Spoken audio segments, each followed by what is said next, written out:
Hello students, पिछले lecture में हमने ऑपरेटिंग सिस्टम की इंट्रोडक्शन, डेफिनेशन और ब्लॉक डायग्राम कवर की थी।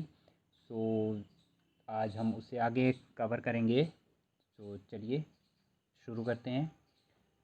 जो पहला टॉपिक है जो हम आज कवर करेंगे वो है what operating system do. Operating system क्या काम करता है, तो ये डिपेंड करता है कि आपका पॉइंट ऑफ व्यू क्या है। Point of view users point of view हो सकता है या systems point of view, right.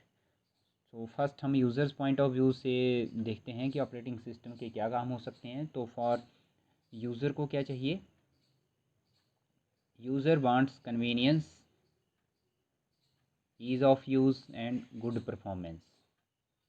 उसको चलाने में आसानी होनी चाहिए, उसकी परफॉर्मेंस बहुत अच्छी होनी चाहिए और उसमें हमें कोई कम्प्लेक्स चीज़ें नहीं चाहिए। जैसे आपको ऑपरेटिंग सिस्टम ऑपरेट करने के लिए कोई कमांड टाइप ना करनी पड़े, आप simply graphical user interface use करके वहाँ पे या तो टच करें या कोई इनपुट प्रोवाइड करें। और यूज़र को एक और चीज़ की बॉदरेशन नहीं होनी चाहिए, that is resource utilization. User resources allocate नहीं करना चाहता है, वो कौन करेगा? System, right. इसके अलावा जो हमारे पास ये तो हो गए हमारे पर्सनल कंप्यूटर या जो पर्सनल यूज़ की चीज़ें हैं, पर्सनल हैंड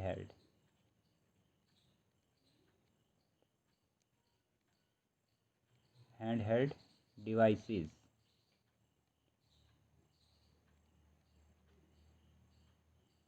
राइट। जो नेक्स्ट कैटेगरी है इसमें वो है मेन फ्रेम मिनी कंप्यूटर्स। तो ये किस पे काम करते हैं? शेयर्ड बेसिस के ऊपर। जब मान लो आपके पास फिज़िकल मेमोरी है या जो आपका प्रोसेसर है, तो उसको आप शेयरिंग बेसिस पे डिफरेंट यूज़र में उसकी कैपेसिटी को डिस्ट्रीब्यूट करेंगे। उससे क्या होगा, जो हमारे सारे यूज़र हैं उनको इक्वल क्वांटिटी में प्रोसेसिंग कैपेबिलिटीज़ दी जाएंगी। नेक्स्ट है वर्क स्टेशंस और सर्वर्स।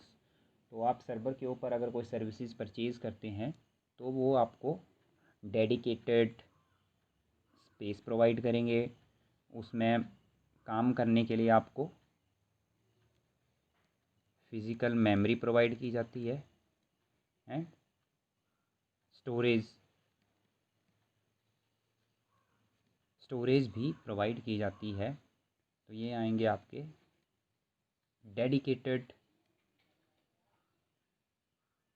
सिस्टम्स, जिसमें जो रिसोर्सेज हैं वो पर्टिकुलरली एक यूज़र को ही डेडिकेट कर दिए जाते हैं जब तक उसकी सब्सक्रिप्शन होगी या जब तक आपने सर्वर में जो फीचर्स हैं उसके वो परचेज़ किए हैं। फॉर एग्ज़ाम्पल, आप वेबसाइट बनाने के लिए या और किसी वेब एप्लीकेशन के लिए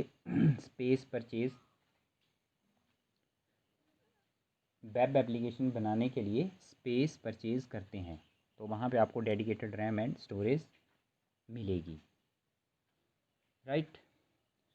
नेक्स्ट आते हैं, कैटेगरी आती है द यूज़र। जो यूज़र होते हैं हमारे handheld computer, PDA, mobile phone, जिनमें रिसोर्सेज कम होते हैं, राइट। जैसे जो आपका स्टोरेज स्पेस है रोम, डेट इज़ लिमिटेड।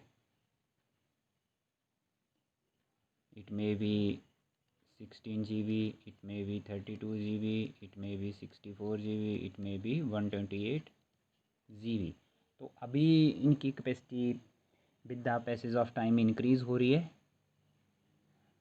तो जल्दी ही विद इन 1 or 2 ईयर ये हमारे जो पर्सनल कंप्यूटर है उसके इक्विवेलेंट इनकी कैपेसिटी हो जाएगी, राइट। पर इनकी जो एक और ड्रॉबैक है, that is battery life.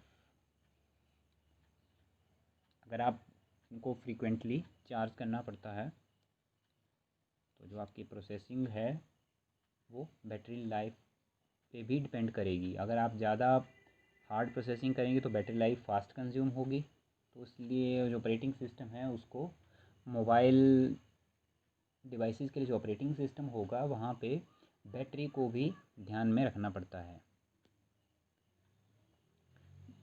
Next is computers with little और नो यूज़र इंटरफेस। तो जहाँ पे आप यूज़र जो है वो डायरेक्टली इंटरेक्ट सिस्टम के साथ नहीं कर पाता है। दीज आर एम्बेडेड कंप्यूटर्स और डिवाइसेस, एग्जांपल ऑटोमोबाइल्स और various electronic appliances. Now operating system definition जो पहले भी हमने कवर कर रखी है। Operating system as a resource allocator, या तो एज ए रिसोर्स एलोकेटर हो सकता है या control programme.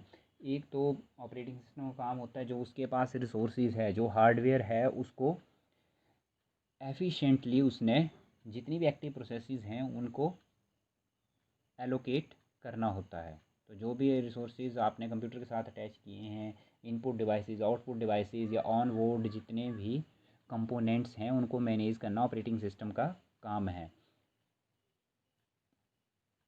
Next, deciding between conflicting request for efficient and fair use.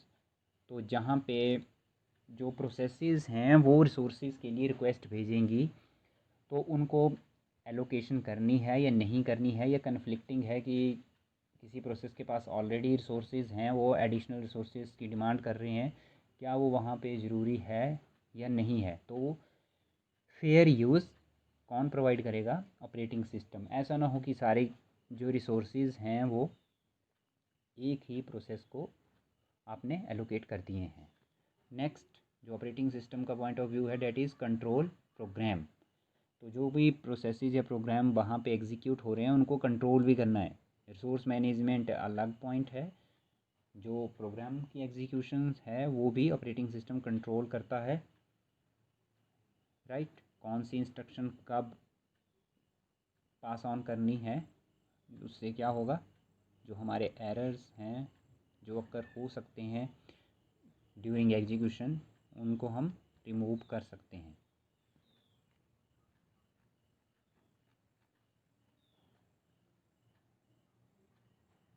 Next, operating system definition के ऊपर ही है next slide.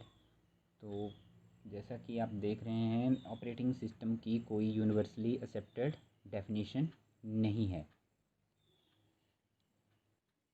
Everything a vendor ships when you order an operating system is a good approximation but it varies widely। जो भी आप किसी particular organisation से operating system purchase करते हैं, जैसे MS विंडोज़ है, लिनक्स, यूनिक्स या मैक OS है, और मोबाइल डिवाइसेस के लिए एंड्रॉयड है।